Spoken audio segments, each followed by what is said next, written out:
வணக்கம். என் பெயர் ஏ. உமா. நான் ஊராட்சி ஒன்றிய நடுநிலைப்பள்ளி தலைமை ஆசிரியராக கலைஞர் நகரில் பணியாற்றி வருகிறேன்.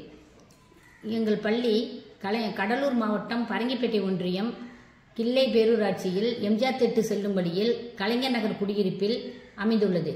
எங்கள் பள்ளியில் சுமார் 116 மாணவர்கள் படித்து வருகிறார்கள். இந்த 116 மாணவர்களும் இருளர் இன மக்கள்தான். இம்மாணவர்கள் கல்வியில் முதல் தலைமுறையினரை சார்ந்தவர்கள். மாணவர்களின் பெற்றோர்கள் பாம்பு பிடி தொழிலும் எலி பிடிப்பதும் செய்து வந்தார்கள்.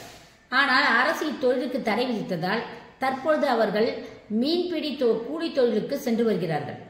இதனால் பொருளாதாரத்தில் மிகவும் பின்தங்கிய நிலையில் உள்ளனர். இம்மாணவர்கள் சமுதாயத்திலும் மிகவும் பின்தங்கிய நிலையில் உள்ள இருளர் மாணவர்களே தான்.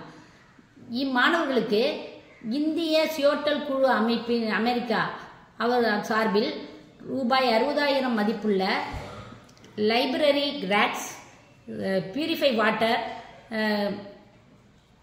ஸ்போர்ட்ஸ் மெட்டீரியல், ஒளிபெருக்கி போன்ற பொருட்கள் எல்லாம் அவர்கள் மூலம் எங்களுக்கு கிடைத்தது. இந்த பொருட்கள் கிடைப்பதற்கு உதவி செய்த அண்ணாமலை யூனிவர்சிட்டி விசி சார் அவர்களுக்கும், ரிஜிஸ்டர் சார் அவர்களுக்கும், ஒருங்கிணைப்பாளர் திரு ஜெயபிரகாஷ் சார் அவர்களுக்கும், திருமதி லாவண்யா மேடம் அவர்களுக்கும் எங்கள் பள்ளியின் சார்பாகவும், மாணவர்கள் சார்பாகவும், ஆசிரியர்கள் சார்பாகவும், பெற்றோர்கள் சார்பாகவும் நன்றியையும் மகிழ்ச்சியும் தெரிவித்துக் கொள்கிறேன். நன்றி, வணக்கம்.